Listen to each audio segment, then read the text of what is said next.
আমন্ত্রণ এটিএন নিউজের নিয়মিত আয়োজন নিউজ আর এক্সট্রায় সহযোগিতায় ক্যামব্রিয়ান স্কুল অ্যান্ড কলেজ ও আলোক হেলথ কেয়ার অ্যান্ড হাসপাতাল।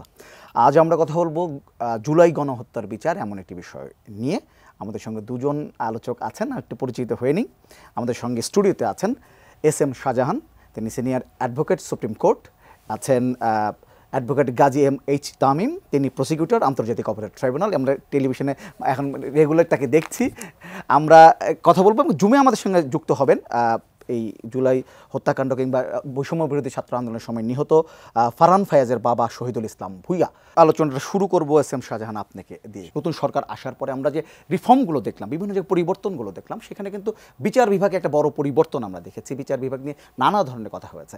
গতকাল প্রধান উপদেষ্টা তিনি জাতির উদ্দেশ্যে বক্তব্য দিয়েছেন, সেখানে তিনি বলেছেন যে বিভিন্ন সেক্টরে সংস্কারের জন্য 6টি কমিশন করা হয়েছে, সেখানে বিচার বিভাগও আছে।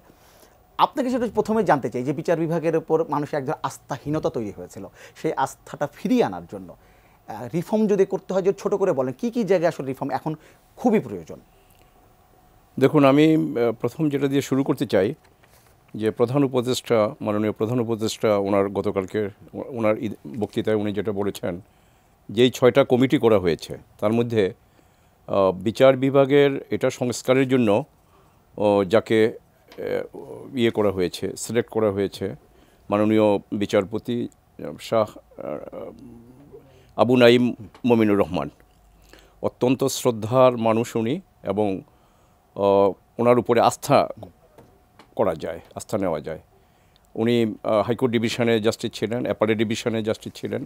চিফ জাস্টিস হন নাই, সেটা সুপারসেশনের কারণে উনি মেনে নিতে পারেন নাই।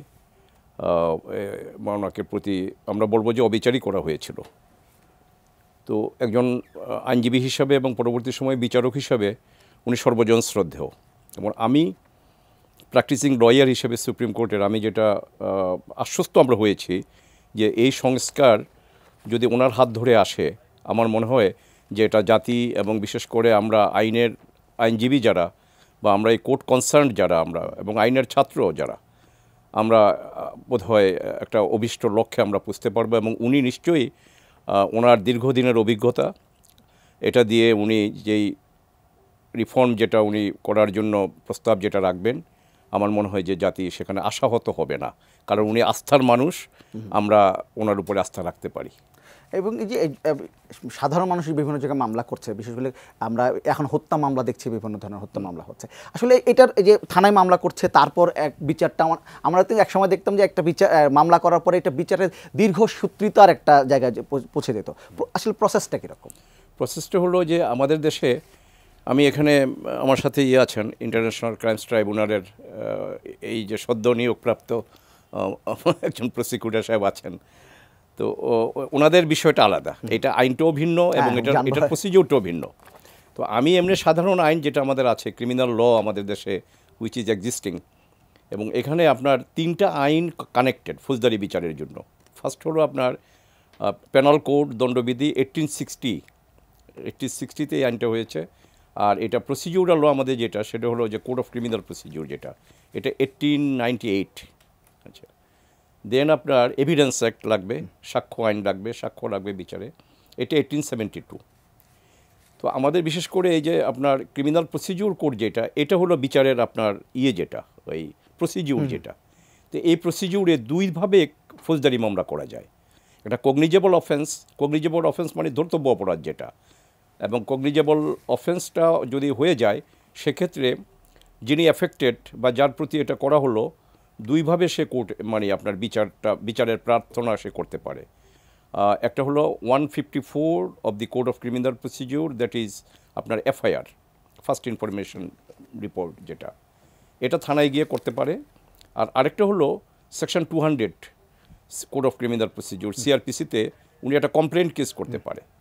তো সাধারণত আপনার কগনিজেবল অফেন্সে এবং এই সমস্ত হিনিয়াস অফেন্সে এটা আপনার থানায় এজাহার করাটা এটাই বাঞ্ছনীয়। কারণ হলো আপনার আলামতের একটা বিষয় থাকে, এবং আপনার ইমিডিয়েটলি পুলিশ যে সমস্ত জিনিস আপনার এজাহার হওয়ার পরে যখনই আপনার ইনভেস্টিগেশনে পুলিশ যায়, সেখানে বিশেষ করে নারী শিশু মামলা, রেপের মামলা, এগুলোর আপনার আলামত যেগুলো থাকে, প্রমাণ যেগুলো থাকে, এগুলো কিন্তু আস্তে আস্তে নষ্ট হয়ে যায়, হারিয়ে যায়। তো যার জন্য আপনার কোর্টে মামলা করতে গেলে কোর্ট আবার সেটা সরাসরি আপনার ওই আলামত সিজ করার বা সাক্ষ্য নেওয়ার এটার বিধানটা আমাদের নাই। তো কোর্ট যদি এটাকে থানায় পাঠিয়ে দেয় তাহলে সেখানে সময় লাগছে। তো সবচেয়ে হলো যদি বিচারটাকে আপনার ত্বরান্বিত করতে হয় সেটা 154 সিআরপিসি অনুযায়ী যদি এফআইআর হয় সেখানে ওই সিআরপিসির কোড অফ ক্রিমিনাল প্রসিডিউরের 154-এর পরে অনওয়ার্ড আপনাকে যেতে হবে। 155 হলো যে investigation of non cognizable offence, আর 156টা হলো মেন যে কগনিজেবল অফেন্স, মার্ডার হোক আপনার ইয়েতে আপনাদের চার্টে কগনিজেবল অফেন্স যেগুলো বলা আছে।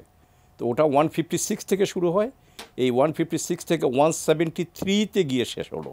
এর মধ্যে আপনার 161 স্টেটমেন্ট, সাক্ষীর আলামত সংগ্রহ, সাক্ষ্য সংগ্রহ, তারপরে আপনার এভিডেন্স ওই যে 161 স্টেটমেন্ট যেগুলো সাক্ষীদের এগুলো রেকর্ড করার পরে 173 সিআরপিসি অনুযায়ী পুলিশ রিপোর্ট যেটা। তো এই পুলিশ রিপোর্ট আপনাদের কোড অফ ক্রিমিনাল প্রসিডিউরে আপনার এখানে চার্জশিট বা ফাইনাল রিপোর্ট বলতে কিছু নাই, পুলিশ রিপোর্ট। এবং এই পুলিশ রিপোর্ট সেটা যদি দেখা যায় যে তদন্তে এটার প্রাথমিক সত্যতা পাওয়া যায়, সেক্ষেত্রে recommending the trial of the accused যেই রিপোর্টটা সাবমিট করা হয় দ্যাট ইজ চার্জশিট। আর যদি দেখা গেল যে না এখানে আপনার সত্যতা পাওয়া যাচ্ছে না অথবা ঘটনার সত্যতা পাওয়া যাচ্ছে, এই আসামিরা যাদেরকে আসামি করা হয়েছে তাদের ইনভলভমেন্ট বা তারা কীভাবে এন্ট্যাঙ্গলড এটা পাওয়া যাচ্ছে না, সেক্ষেত্রে ফাইনাল রিপোর্ট দিতে পারে। ফাইনাল রিপোর্ট আবার 3, 4, 5 রকমের আছে। তো 173-তে চার্জশিটে যখন রিপোর্ট আসে, এই চার্জশিটটা আপনার বিশেষ করে খুনের মামলা বলবো আমি, বা আপনার সেশন ট্রায়াবল যেগুলো এখন নারী শিশু মামলা হচ্ছে, এসিড অপরাধের মামলা হচ্ছে, এটা আপনার এই রিপোর্টটা আসার পরে এটা ম্যাজিস্ট্রেট কোর্টে প্রথম এটা ইনিশিয়ালি ওটা অ্যাকসেপ্ট করার পরে আপনার সেখানে আসামিরা যদি উপস্থিত থাকে তাদের জামিনের ব্যাপার থাকে। আচ্ছা, দেন মামলাটা রেডি করে এটা হলো আপনার chapter 23 of the code of criminal procedure. সেখানে আপনার যদি এটা দেখা যাচ্ছে যে সেশন ট্রায়াবল খুনের মামলা যেগুলো, এগুলো আপনার কোর্ট অফ সেশনে ওখানে আপনার ট্রান্সফার হলে পরে এইটা আপনার 205C আমার সিআরপিসির 205C অনুযায়ী this case will be sent to the learned court of session. ওখানে গিয়ে এটা সেশন মামলা হওয়ার পরে আপনার ওই যে ট্রায়ালটা শুরু হবে। এই ট্রায়ালটা হলো চ্যাপ্টার 23। তো এই চ্যাপ্টার 23-তে প্রথম হলো আপনাকে কেসটা ওপেন করবে পাবলিক প্রসিকিউটর সাহেব। ওপেন করার পরে সেখানে প্রসিকিউশন সাক্ষী নেওয়ার পরে আপনার 342 এক্সামিনেশন হবে। 342-র পরে ডিফেন্স যদি ইচ্ছা করে তারা আবার ডিডব্লিউ দিতে পারবে, তাদের সে যে নির্দোষ এটা প্রমাণের জন্য সে যদি কোনো সাক্ষী দিতে চায় সেই সুযোগটা আমাদের আইনে আছে। এটা হওয়ার পরে তারপরে আপনার আর্গুমেন্ট হবে, আর্গুমেন্টের পরে রায় হবে। তো এই যে প্রসেসটা আপনার টাইম লিমিট যেটা আছে আমাদের কোড অফ ক্রিমিনাল প্রসিডিউরে, সেটা আপনার 180 days, 6 months। এটা 339C-তে পাওয়া যাবে সিআরপিসির। তো এইটার পরে ফার্স্ট আপনার ওখানে কোর্ট অফ সেশনে যাওয়ার পরে 193 অনুযায়ী আবার উনি একটা কগনিজেন্স নেবেন। 193-তে যদি লার্নেড সেশন জাজ কগনিজেন্স না নেন তাহলে আপনার সেশন ট্রায়াবলকে যেগুলো জজ করে যে মামলাগুলোর বিচার হয় ওটা শুরু হবে না। আচ্ছা, আবার আসবো আপনার কাছে আমরা এই বিষয়ে নিয়ে। আমি একটু অ্যাডভোকেট গাজী এই যে তামিম আপনার কাছে আসতে চাই, যেটি নিয়ে সবচেয়ে এখন আলোচনা হচ্ছে গণহত্যার বিচার। এই যে বিশেষ ট্রাইব্যুনাল, আন্তর্জাতিক অপরাধ ট্রাইব্যুনাল গঠন করা হয়েছে, কাজ আপনারা শুরু করে দিয়েছেন, আপনি প্রসিকিউটর সেখানকার।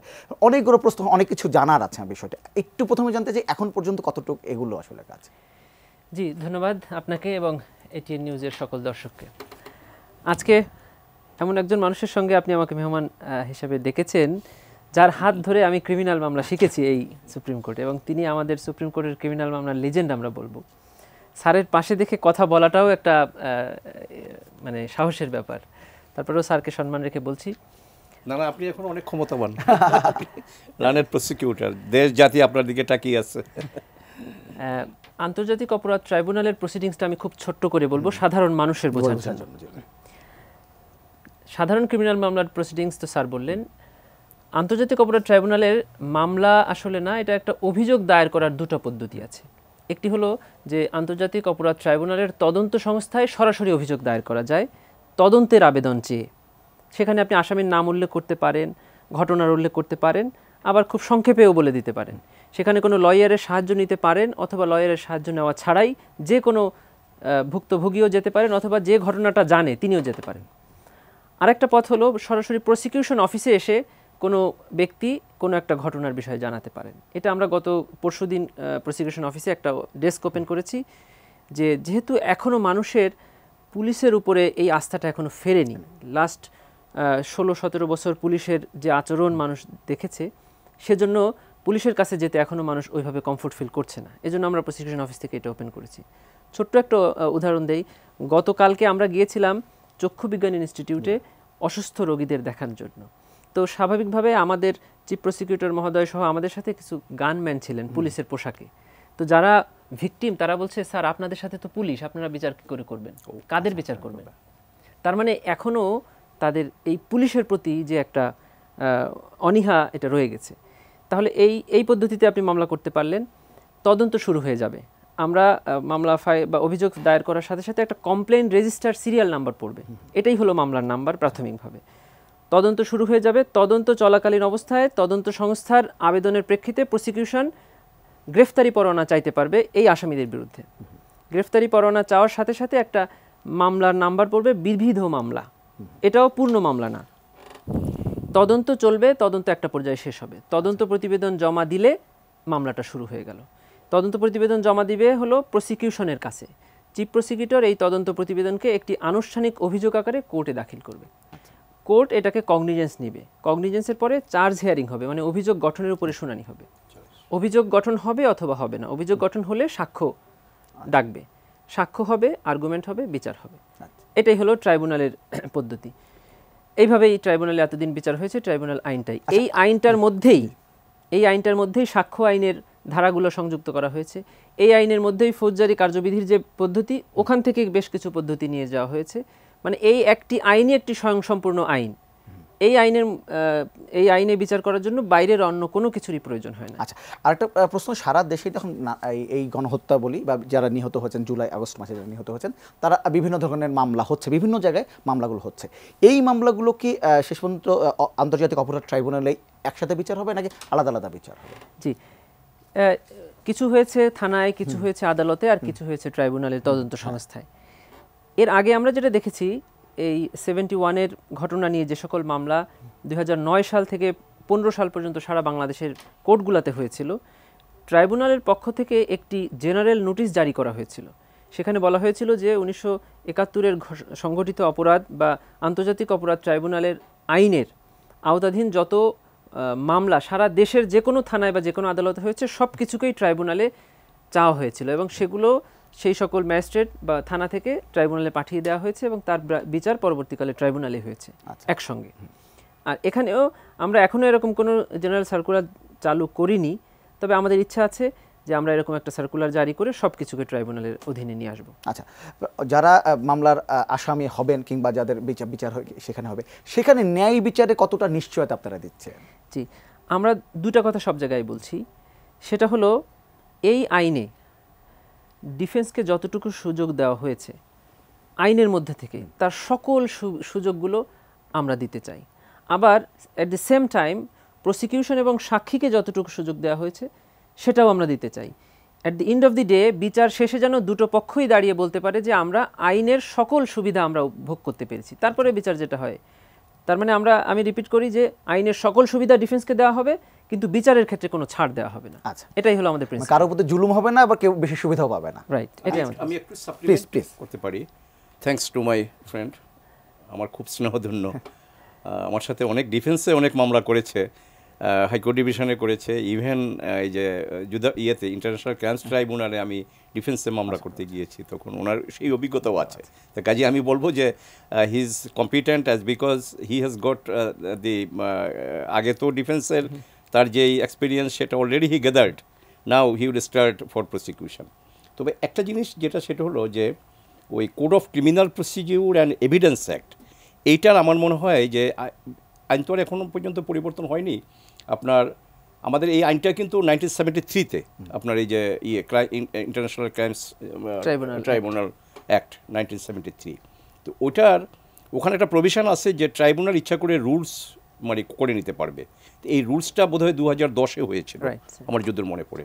তো রুলস উইচ ইজ এক্সিস্টিং নাও, সেখানে কিন্তু আপনার এই যে একটা একটা ধারা আছে, আমি ধারাটা এক্স্যাক্টলি এখন মনে করতে পারছি না, যে code of criminal procedure and evidence act shall have no application in the trial. Rules আইনেই বলে দেওয়া এটা আইনে বলে দেওয়া আছে, মেন আইনে অথবা রুলসে আছে যেটা, যাই হোক। তো যদি কোড অফ ক্রিমিনাল প্রসিডিউরের এখানে অ্যাপ্লিকেশন না থাকে বা এভিডেন্স অ্যাক্টের যদি প্রসিডিউর মানে আপনার অ্যাপ্লিকেশন না থাকে, তাইলে ওই আইনে বা ওই রুলসে আপনার এভিডেন্স বলতে যেটা বুঝাবে, যেমন আমার মনে পড়ে সেখানে হলো যে আমাদের জেনারেল লতে এই জিনিসটা নাই। সেটা কি? সেটা হলো যে আপনি মামলা তদন্তের সময় সাক্ষীকে আপনি জিজ্ঞাসাবাদ করবে, ইনভেস্টিগেটিং অফিসার যে, তো করলে পরে ওইটা that statement is recorded and that is 161 of the code of criminal procedure. তো আমাদের এই যে জেনারেল লতে বা আমাদের প্রচলিত আইনে কিন্তু এই 161 ইজ নেভার এভিডেন্স। 161 হলো সাক্ষীর স্টেটমেন্ট ডিউরিং ইনভেস্টিগেশন। আছে তো আপনার ট্রায়ালটা তো হচ্ছে পরে, তো পরে ট্রায়াল হতে গেলে এই 161 স্টেটমেন্টটা ওখানে এটার ইউজ কতটুকু? এটার ইউজ হলো যে 145 এভিডেন্স অ্যাক্ট। আপনার এই 161 স্টেটমেন্টের কোনো কন্ট্রাডিকশন যদি সেখানে পাওয়া যায়, যেমন এক সাক্ষী বলল যে আমি সাক্ষী দিতে এসে বলল এরকম এরকম, কিন্তু তার আর্লিয়ার স্টেটমেন্টে 161-এ ওটা পাওয়া যাচ্ছে না, এই যে কন্ট্রাডিকশন যেটা, এই কন্ট্রাডিকশনটা ডিফেন্স পাবে 145 এভিডেন্স অ্যাক্ট অনুযায়ী। কিন্তু ইন্টারন্যাশনাল ক্রাইমস ট্রাইব্যুনালের ওই যে রুলস বা মেইন আইন আমি মনে করতে পারছি না, সেখানে কিন্তু আপনার ওই যে আর্লিয়ার স্টেটমেন্ট যেটা, that can be considered as evidence, that can be considered as evidence. কাজে আমি মনে করি যে মামলা প্রমাণের জন্য আমাদের যেই এই ট্রাইব্যুনাল আইন যেটা আছে, এই আইনটা আমিও সেখানে ডিফেন্সে মামলা করেছি এবং এগুলোর ব্যাপারে আমরা বিভিন্ন সময়ে ওই ট্রাইব্যুনালে বলেছি বা যখন আপিলগুলো করেছি।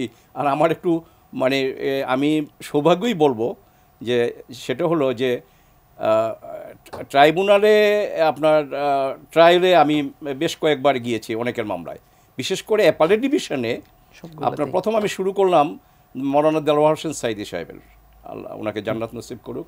তারপরে একটা একটা করে আপনার মতিউর রহমান নিজামী সাহেব, আলী হাসান মোহাম্মদ মুজাহিদি সাহেব, তারপরে আপনার মীর কাশেম আলী সাহেব, কামরুজ্জামান সাহেব, তারপরে আপনার কাদের মোল্লা সাহেব একটা রাজাক স্যার করে গেছিলেন, এই 4-5 আর আপনার সালাউদ্দিন কাদের চৌধুরী সাহেব, এই মামলাগুলো অ্যাপালেট ডিভিশনে এক্সক্লুসিভলি এটা আমার করার সৌভাগ্য হয়েছে। জুমেক যোগ দিয়েছেন ধানমন্ডিতে গত জুলাই মাসে এই বৈষম্য বিরোধী ছাত্র আন্দোলনের সময় নিহত শিক্ষার্থী ফারহান ফায়াজের বাবা শহীদুল ইসলাম ভূঁইয়া। শহীদুল ইসলাম ভূঁইয়া আমাদের অনুষ্ঠানে আপনাকে স্বাগত। শুনতে পাচ্ছেন নিশ্চয়ই? শহীদুল ইসলাম ভূঁইয়া আমাকে শুনতে পাচ্ছেন? জি। শহীদুল ইসলাম ভাইয়া, আমরা কথা বলছি যে গণহত্যার বিচার, জুলাই গণহত্যার বিচার এমন একটি প্রসঙ্গ নিয়ে, বিচারটা কীভাবে হবে এবং কত দ্রুত হতে পারে এই বিষয়টা নিয়ে কথা বলছি।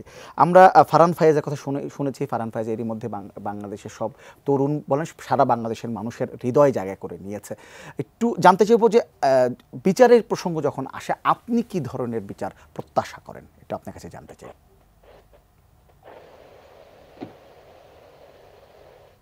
বিচারে অ্যাকচুয়ালি বিগত স্বৈরাচার সরকার এইভাবে নিরস্ত্র ছাত্রদের উপরে যেভাবে তারা নির্বিচারে গুলি চালাতে পেরেছে, একটা স্বাধীন দেশে একটা কল্পনা করা যায়।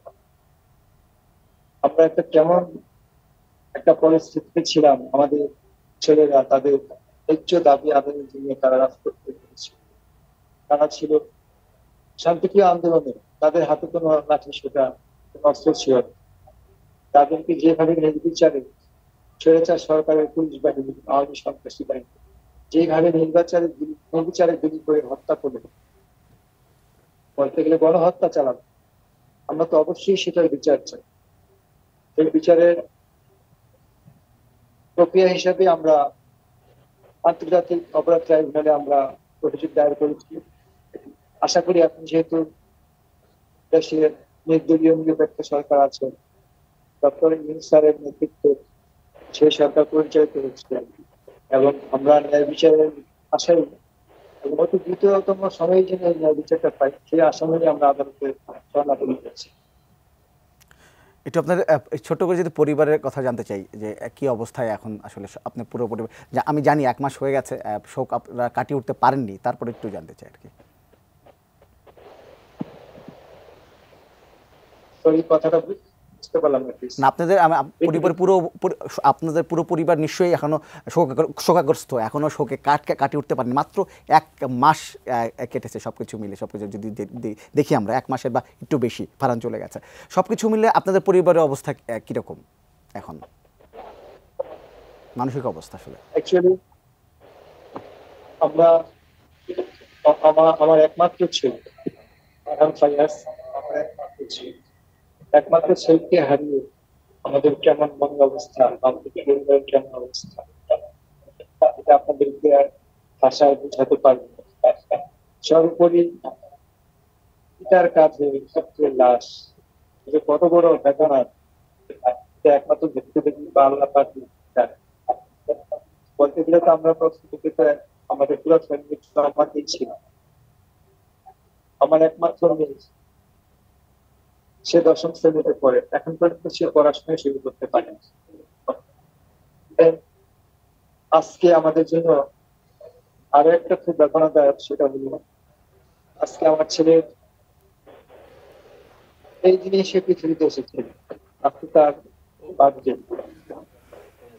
এই প্রথম আমরা তাকে ছেড়ে তার বার্থডে সেলিব্রেট করতে পেরেছি। এই দিনে আমাদের কত হাসি খুশি আনন্দ বাপজানকে নিয়ে, অথচ আজকে সে স্বৈরাচার শাসকগ্রস্ত স্বৈরাচার সরকারের পুলিশ বাহিনী, আওয়ামী সন্ত্রাসী বাহিনী নিরীহ তাজা কতগুলো প্রাণ পেয়ে গেল। জি, আমরা কততম জন্মদিন আজকে ফারহানের? আজকেও 17 17 18তম।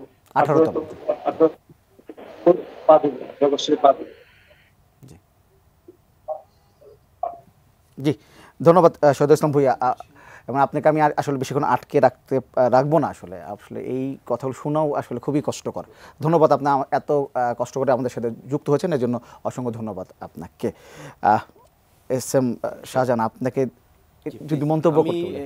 আমার বুক ফেটে যাচ্ছে যে যেই ভাই কথা বললেন একমাত্র ছেলেকে হারিয়েছেন। তো আমি ওনার ব্যথায় ব্যথিত, ওনার কষ্টে আমিও নিজেকে, আমার কিছু বলার নেই।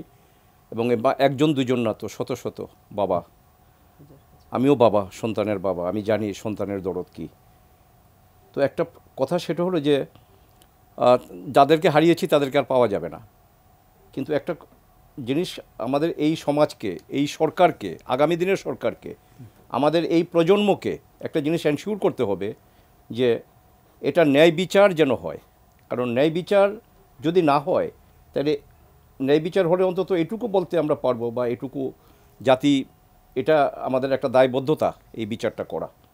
এই ন্যায় বিচার হলে আপনার অন্তত তাদের আত্মা শান্তি পাবে, এবং এই বাবার কষ্ট যেটুকু সামান্য হলেও এটুকু লাঘব হবে যে না, সে বিচার যেন দেখে যেতে পারে। তো এই প্রসঙ্গে আমি একটা কথা বলতে পারি, এটা প্রসিকিউটর সাহেব যেটা বললেন যে ওনারা একটা জায়গায় আপনার দেখতে গিয়েছেন হসপিটালে, সেখানে সাথে গানম্যান দেখে বলতেছে যে আবারও তো পুলিশ। তো পুলিশের এই অবস্থা হওয়ার কথা ছিল না।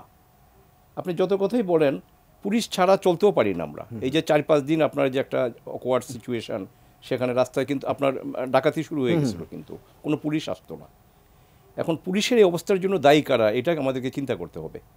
আর আমি অত বেশি কথা নাইবা গেলাম, আমাদের যেটুকু আমরা কনসার্ন সেটা হলো যে আপনি আমাদের জেনারেল লতে একটা মামলা বলেন, ইভেন আপনার ওনারা এখন যেটা আপনার এই যে ইন্টারন্যাশনাল ক্রাইমস ট্রাইব্যুনাল যেটা, এটা বলেন, আপনি যেদিকেই যান আপনার, আমাদের দেশে কিন্তু আলাদা কোনো তদন্ত সংস্থা নাই। এটা আমাদের ব্যর্থতা। আমরা প্রথম 1947-এ, এরপরে আমরা 1971 পরে আজকে কত, প্রায় 53 ইয়ার্স, 54 ইয়ার্স। আমরা কিন্তু ইন্ডিয়াতে সিবিআই আছে, সেন্ট্রাল ব্যুরো অফ ইনভেস্টিগেশন। আমেরিকাতে আপনার FBI আছে, যেই FBI আমাদের মামলা তদন্ত 21 আগস্টের আমরা দেখেছি যে ওখান থেকে একটা টিম আসছিল এখানে, ফেডারেল ব্যুরো অফ ইন্টেলিজেন্স। আচ্ছা, তারা তদন্ত করে। কিন্তু আমাদের এখানে আপনি জেনারেল লোতে বলেন, ইভেন এই যেই এই বিচারগুলো যেখানে প্রসিকিউটর সাহেব যেটা বলেন, ওনাদের তদন্ত সংস্থা যেটা, সেখানেও কিন্তু পুলিশ।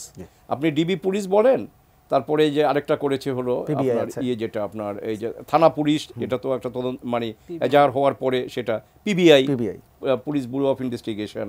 ইভেন ওনাদের তদন্ত সংস্থা যেটা, এই তদন্ত সংস্থাতেও আপনি দেখবেন যে রিটায়ার্ড পুলিশ অফিসার অথবা এইবার নাকি যেটা শুনতেছি সেটা হলো যে না ইন সার্ভিস যারা আছেন তাদের থেকে নেওয়া যাবে। কিন্তু আমার যেটুকু আমি দেখেছি যে আগের যে বিচারগুলো হয়েছে সেগুলো আপনার ওই রিটায়ার্ড পুলিশ অফিসার তারা সেখানে। এখন এই তদন্ত সংস্থা যদি আপনি মানুষের কাছে বিশ্বাসযোগ্য করতে না পারেন, মানুষ যদি মনে করে যে না পুলিশ মেরেছে আবার পুলিশই তো এটা তদন্ত করতেছে, না, এটাকে এনশিওর করতে হবে। এবং এই বিষয়ে আমি আজকে যেই কমিটি মাননীয় প্রধান উপদেষ্টা করে দিয়েছেন, এখানে যারা কনসার্ন, বিশেষ করে আমাদের জগতের মাননীয় বিচারপতি জনাব নাইম শাহ আবু নাইম মুমিনুর রহমান সাহেব, এবং আপনার এটার এই বিশেষ করে এখন কেয়ারটেকার যারা আছেন, এই কনসার্ন যারা আর কি, তারা যেন এটা এনশিওর করেন যে the matters are investigated by such police officers who are undisputed এবং যেটা গ্রহণযোগ্য হয়। এটা যদি করতে না পারে তাহলে কিন্তু পুরো এই বিচারটা আবার প্রশ্নবিদ্ধ হবে। অ্যাডভোকেট গাজী এম তামিম, আপনাকে কিছু জানতে চাইবো, আপনার কিছু বলার আছে নিশ্চয়ই, সেখানে আমার একটা প্রশ্ন আছে ছোট্ট করে, সেটা হচ্ছে যে এই যে বিচারটি হচ্ছে আন্তর্জাতিক অপরাধ ট্রাইব্যুনালে, আজকে মাননীয় তথ্য উপদেষ্টা তিনি বলেছেন যে এখানে শুধু যারা দায়ী এই হত্যাকাণ্ডের জন্য তারা নয়, তাদের সঙ্গে যারা উস্কানিদাতা তাদেরও বিচার হবে। উস্কানিদাতার সংজ্ঞাটা আসলে কীরকম? জি, উস্কানিদাতার সংজ্ঞা আন্তর্জাতিক অপরাধ ট্রাইব্যুনাল আইনের 3-2 ধারার জি এবং এইচে উস্কানিদাতার সংজ্ঞা দেওয়া আছে। সেখানে বলা আছে যে যে সকল অপরাধ এই আইনের আন্ডারে সংঘটিত হয়েছে বা করেছে যারা, তাদের তো বিচার হবেই, সাথে এই অপরাধ সংগঠনে যারা অ্যাবেট করবে, কমপ্লিসিট করবে, অথবা কোনো সুপিরিয়র অফিসার যদি দেখে যে তার সাবঅর্ডিনেটরা এই অপরাধ করছে, সে যদি সেই অপরাধ প্রিভেন্ট না করে, সেটাও এই আইনের অধীনে এটা উস্কানিদাতাই হবে। তো আপনি দেখবেন যে 14ই আগস্ট তৎকালীন প্রধানমন্ত্রী একটা সাংবাদিক সম্মেলনে কিছু কথা বললেন, এই আন্দোলনকারীদেরকে রাজাকারের বাচ্চা, রাজাকারের নাতিপুতি এটা বললেন। এবং তৎকালীন সেতুমন্ত্রী বললেন যে এই আন্দোলন দমানোর জন্য ছাত্রলীগই যথেষ্ট। এই যে ছোট ছোট কথা বললেন, এবং পরের দিন আমরা কি দেখলাম সারা দেশব্যাপী, পরের দিন সারা দেশব্যাপী দেখলাম যে আন্দোলনকারীদের উপরে নির্বিচারে গুলি করা হলো, তারপরে তাদেরকে আহত করা হলো, তাদেরকে বিভিন্নভাবে নির্যাতন করা হলো। এগুলোই হলো উস্কানি। আবার কিছু পুলিশ অফিসারকে দেখবেন যে তারা তাদেরকে একটা ভিডিও দেখানো হচ্ছে, তৎকালীন স্বরাষ্ট্রমন্ত্রীকে একটা ভিডিও দেখাচ্ছে যে সেখানে পুলিশ অফিসার বলছে যে স্যার গুলি করলে একজন মারা যায়, সে পড়ে যায়, কিন্তু বাকি সাথে যারা আছে তারা আর এখান থেকে যায় না। এগুলোই হলো উস্কানি, বরং আরও এগিয়ে আসে। এগুলোই হলো উস্কানি। আবার ওই সময়ের দায়িত্বশীল যারা ছিল, একজন তৎকালীন প্রতিমন্ত্রী বললেন যে এই যারা আন্দোলনকারী এরা হলো ড্রাগড। এই যে কথাগুলো, তারপর ইন্টারনেট বন্ধ করে দেওয়া হলো। কেন বন্ধ করে দেওয়া হলো? যে মানুষ যেন জানতে না পারে। ফারহান ফায়াজ যখন মারা গেলেন, শহীদ হলেন, এই শেয়ারটা এই যে ফেসবুকে বা সামাজিক যোগাযোগ মাধ্যমে তার নিউজটা ছড়িয়ে পড়ার মনে হয় 10 মিনিটের মধ্যে লক্ষাধিক শেয়ার হয়ে যায়, এবং তার পরপরই গভর্নমেন্ট ইন্টেনশনালি ইন্টারনেট বন্ধ করে দেয়। তখন গভর্নমেন্ট আমাদের জানিয়েছিল যে ইন্টারনেটের বন্ধ হয়ে গেছে টেকনিক্যাল কারণে, কিন্তু পরে যখন আমরা দেখেছি যে না, আসলে বন্ধ করে দেওয়া হয়েছে। এই যে বিভিন্ন মেকানিজম ইউজ করা, বিভিন্ন পলিসি নেওয়া, এগুলোর উদ্দেশ্য কি? উদ্দেশ্য হলো যে এই আন্দোলনরত ছাত্র জনতাকে ডিস্ট্রয় করে দেওয়া, সেটা হোল হতে পারে অথবা ইন পার্ট। এটাই হলো আমাদের এই আইনের স্পেশালিটি। সাধারণ আইন থেকে আমাদের আন্তর্জাতিক অপরাধ ট্রাইব্যুনাল আইনের পার্থক্যই হলো এখানে, যে একজন ইন্ডিভিজুয়ালকে আরেকজন ইন্ডিভিজুয়াল কর্তৃক হত্যা করা, এটা হলো আমাদের আইনের অপরাধ। আর একটা টার্গেটেড পিপল, একটা জনগোষ্ঠীকে আরেকটা টার্গেটেড গ্রুপ দিয়ে হত্যা করা। জনগোষ্ঠী কারা? তারা হলো সব বৈষম্য বিরোধী ছাত্র আন্দোলনের নেতা, কর্মী, সমর্থক। কাদেরকে দিয়ে হত্যা করা হচ্ছে? একটা আইন শৃঙ্খলা রক্ষাকারী বাহিনীর সদস্য এবং তৎকালীন রাজনৈতিক দলের কিছু ক্যাডারকে দিয়ে। দেখেন, এই পুলিশের সাথে এই আবরার ফায়াজের কিন্তু ব্যক্তিগত কোনো সম্পর্ক নেই, এরা কেউ কাউকে চেনে না। কিন্তু কেন হত্যা করছে? পুলিশকে হত্যা করছে হলো সে তার অর্ডার পেয়েছে, আর যাকে হত্যা করেছে তার অপরাধ হলো সে আন্দোলনে এসেছে, সে একটা সাংবিধানিক রাইটস অ্যাপ্লাই করতে এসেছে। এই কারণের জন্যই এই মামলা বা এই অভিযোগগুলো আন্তর্জাতিক অপরাধ ট্রাইব্যুনালের আইনেই এটা হওয়া উচিত। আর 1 মিনিট, সময় শেষ হয়ে গেছে, প্রায় 1 মিনিট পাবেন। আচ্ছা, আর আপনি যেটা বলছেন যে এজন্যই হলো উস্কানিদাতাদেরকে আনতে হবে, কারণ এই ধরনের সিস্টেম ক্রাইম যেটা এক জায়গা থেকে উৎপত্তি হয় আর সারা দেশব্যাপী ওয়াইড স্প্রেডলি ছড়িয়ে পড়ে, সেখানে যারা অ্যাক্ট করে ঠিক সমান অপরাধী যারা এই অ্যাক্ট করায় অথবা যারা এই অ্যাক্ট করাতে প্রিভেন্ট না করে। এজন্যই এখানে স্পেশাল একটা আইন সেকশন 4 সাবসেকশন 2 দিয়ে একটা কমন রেসপন্সিবিলিটির কথা বলা হয়েছে, যে যিনি সুপিরিয়র অফিসার থাকবেন তার দায়িত্ব হলো তার সাবঅর্ডিনেট যদি অপরাধ করে তাকে সেখান থেকে প্রিভেন্ট করা। সেটা যদি তিনি না করেন সেটাও সুপিরিয়র অফিসারের ইকুয়াল অফেন্স এবং শাস্তিও কিন্তু সমান। যিনি রিয়েল পারপিট্রেটর আর যিনি অ্যাবেটর দুজনেরই কিন্তু এখানে সমান অপরাধ আমাদের এই আইনে। একদম শেষ দিকে চলে এসেছি, এস এম শাহজাহান, একদম 1 মিনিটে যদি কিছু বলার থাকে। দেখেন, আইনের ছাত্র হিসাবে আমার যেটা প্রত্যাশা সেটা হলো যে একটা দেশ একটা জাতি কতটা অগ্রসর সেটা নির্ভর করে আইনের শাসন সেখানে কতটা আছে। আর আমি যেটা আশা করব, আমি আশাবাদী মানুষ, সেটা হলো যে যেই রক্তের দাগ এটা একমাত্র এই যে ফায়েজের বাবাকে দেখলাম, এটা মন থেকে মুছে যেতে পারে যদি ন্যায় বিচার প্রতিষ্ঠা হয়। শুধু এই ঘটনার জন্য না, সমাজকে যদি স্থিতিশীলতার দিকে আনতে হয়, সমাজকে যদি আপনার ন্যায়ের দিকে আনতে হয়, তাইলে আইনের শাসন অবশ্যম্ভাবী। এবং আমাদের রাষ্ট্র পরিচালনায় যারা আছেন, বিশেষ করে এবার এই সংস্কারের জন্য যাদেরকে বিভিন্ন কমিটি করে দেওয়া হয়েছে, আইন বিচার বিভাগের বিষয়ে যারা আছেন বা এখন উপদেষ্টা যিনি আছেন, সবার কাছে আমার নিবেদন থাকবে যে মানুষের ভিতরে, মানুষের মনে ন্যায় বিচারের আস্থা যেন আমরা সমাজে ফিরিয়ে আনতে পারি। 30 সেকেন্ডে একটা কথা আমি শুধু বলছি, সেটা হলো যখন কোনো বিপ্লব হয়, যখন কোনো গণ অভ্যুত্থান হয়, এগুলো কিন্তু দীর্ঘদিনের অবিচার অন্যায়ের প্রতিফলন। এই বিপ্লব বা গণ অভ্যুত্থান যখন হয় তখন নির্যাতিতরা কিন্তু মানুষের উপরে ঝাঁপিয়ে পড়ে যারা অপরাধ করেছে। এই আক্রোশ, এই ক্ষোভ থামানোর কিন্তু একটাই উপায়, সেটা হলো ন্যায় বিচার করা। এই ন্যায় বিচার যদি করা হয় তাহলেই কিন্তু আপনি একমাত্র এই বিপ্লবীদেরকে থামাতে পারবেন। আমরা এই ন্যায় বিচারের প্রত্যাশা দিয়ে আজকের অনুষ্ঠান শেষ করবো। আপনাদের দুজনকে ধন্যবাদ আমাদের সময় দেওয়ার জন্য। আপনাদেরকেও ধন্যবাদ। দর্শক, নিউজের আজকের পর্বের এখান থেকে বিদায় নিচ্ছি। আগামী পর্বে আবার দেখাবে। ততক্ষণ পর্যন্ত ভালো থাকবেন, সুস্থ থাকবেন, অবশ্যই এটি নিউজের সঙ্গে থাকবেন।